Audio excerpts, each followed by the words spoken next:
Ronaldinho makes you scream. He dances on the pitch. Forget all of them in the dressing room. It's Ronaldinho, R10. Ronaldinho, sensational, wasn't he? Ronaldinho is a player who's got it all. What he bring on the pitch, thank you. Ronaldinho is entertainment. Like for Ronaldinho, I will pay whatever to pay to see him on the pitch. He dances on the pitch. Ronaldinho was born on March 21st, 1980 in Porto Alegre, Brazil. From the beginning, football was more than just a game. It was his escape and his joy. As a child, he played on dusty pitches and tight futsal courts where the ball seemed like an extension of his feet. By the age of 13, he was already a local legend.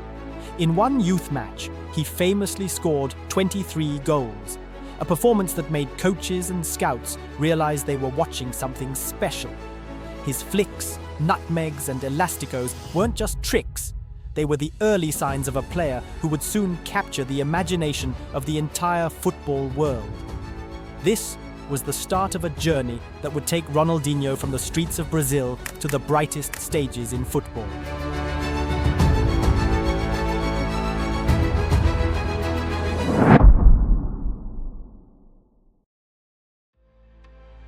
Most footballers play the game with skill and discipline, but only a few are remembered as true magicians. Among them, none captured the world's imagination quite like Ronaldo de Assis Moreira, the player we all know as Ronaldinho. From the streets of Porto Alegre to the grandest stages of Barcelona and the World Cup, Ronaldinho didn't just play football, he transformed it into pure entertainment. Ronaldinho was born on March the 21st, 1980 in Porto Alegre, Brazil. His father, João, worked at a shipyard and also played football for a local club. His mother, Miguelina, was a nurse who held the family together, while his older brother Roberto pursued his own professional football career. The family lived modestly, but football was always in the air. Tragically, when Ronaldinho was only 8 years old, his father died of a heart attack while swimming at their home. This loss shaped him deeply. Football became more than a sport. It became his escape, his joy, and his way of keeping his father's dream alive. As a boy, Ronaldinho played wherever he could.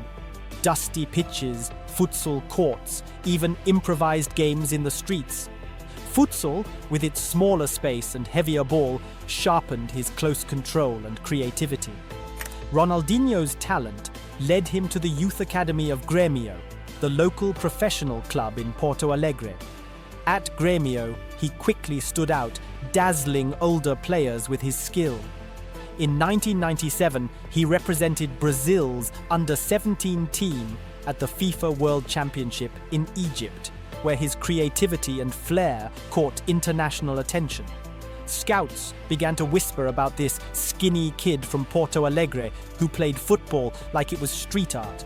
By 1999, Ronaldinho was ready for the big stage. He made his senior debut for the Brazil national team in that year's Copa America.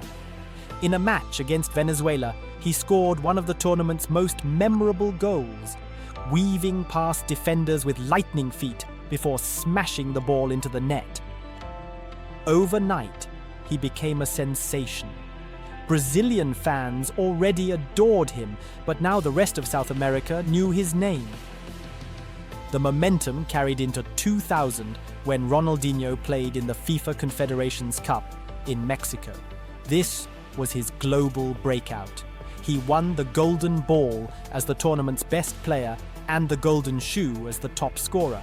His outrageous dribbles, cheeky nutmegs, and fearless smile lit up the competition. Europe's biggest clubs could no longer ignore him. In 2001, Ronaldinho signed for Paris Saint-Germain in France. The French league had never seen anything quite like him. Nutmegs, step-overs, dazzling free kicks. Every match brought something spectacular. PSG fans fell in love with his unpredictable style, but his time there was not without problems. He clashed with management, missed training sessions, and developed a reputation for nightlife and late arrivals. Critics began to question his discipline. Yet even his harshest critics admitted when Ronaldinho had the ball at his feet, anything could happen. Then came the summer of 2002, and with it, the chance to prove himself on football's greatest stage, the FIFA World Cup in Japan and South Korea. Ronaldinho joined forces with Ronaldo and Rivaldo in Brazil's attack, forming a fearsome trio.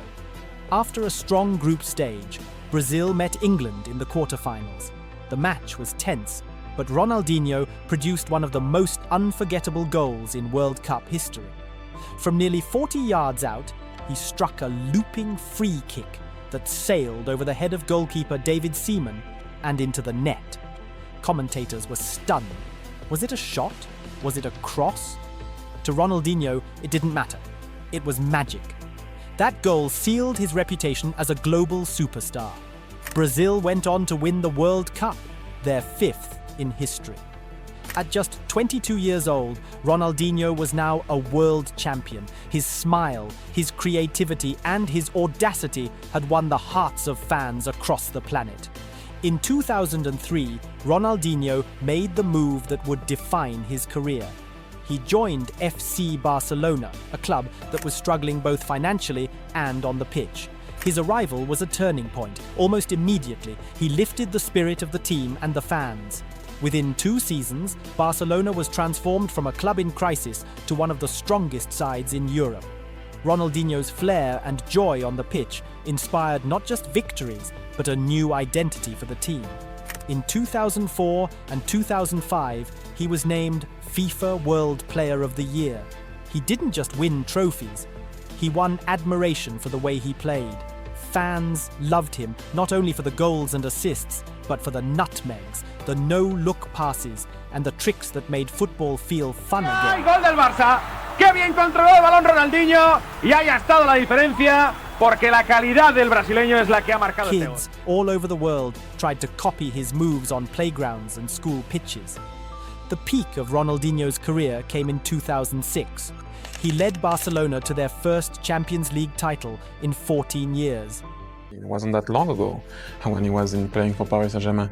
People in France somehow were saying that he was, taking the mick out of player, that he was too arrogant with what he was doing. That's what people were saying in France about Ronaldinho. And I was always saying, he's a showman, let him do what he has to do.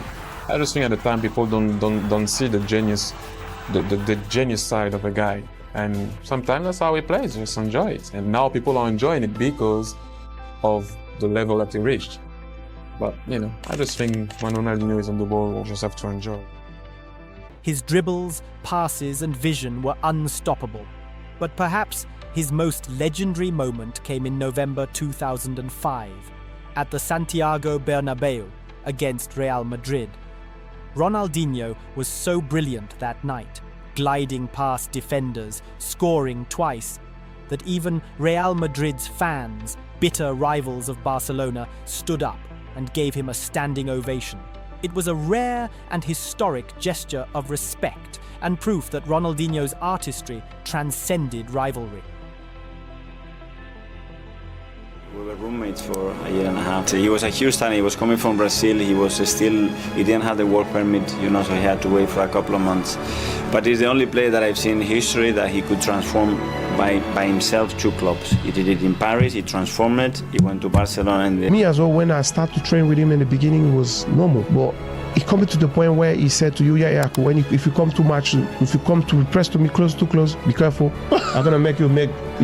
I said, nah, what he's talking about. No. Well, anytime I come close, he did it. Through your legs? Yes, and I said, and I have to smash him because at that time, on that period, we were like a physical player. Being there with Ronaldinho, it was that good to tell you have to be careful. But the magic couldn't last forever. By 2007, injuries and his party lifestyle began to catch up with him. His form dipped, and whispers of decline grew louder. At the same time, a young Lionel Messi was beginning to rise at Barcelona, taking on a greater role in the team. Ronaldinho's time at the top was coming to an end. In 2008, he transferred to AC Milan in Italy. There, he still produced moments of brilliance, free kicks, dazzling dribbles, unexpected passes. but he never reached the same heights as he had in Barcelona. The consistency was gone. His love of nightlife and his declining fitness held him back. Yet Milan fans still adored him for the joy he brought to the pitch. Later in his career, Ronaldinho returned to Brazil, playing for Flamengo and Atlético Mineiro.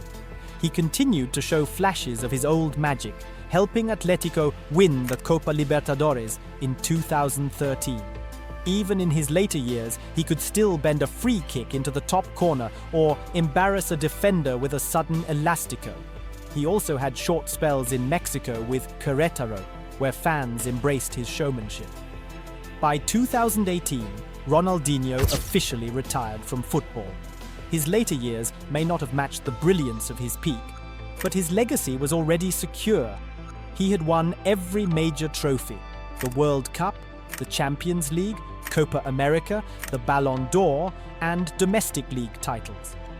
Very few players in history can claim such a collection. More than the medals, though, Ronaldinho's true gift was joy. Fans didn't watch him just to see goals or victories. They watched him to feel the magic. He played with a smile, and that smile was contagious. Kids around the world learned to love football because of him. Neymar once said that Ronaldinho was his idol, the reason he believed he could bring Brazilian flair to the world stage. Messi, too, has often spoken of how Ronaldinho welcomed him at Barcelona and gave him the confidence to shine. Ronaldinho was more than a footballer. He was a showman, an artist, a reminder that football is supposed to be fun. Every time he stepped onto the pitch, fans held their breath, waiting for the unexpected. And more often than not, he delivered. His career may have declined, his discipline may have been questioned, but his magic was undeniable. Ronaldinho will forever be remembered as the smiling magician of football, the player who turned the game into joy, and the man who made the world fall in love with the ball.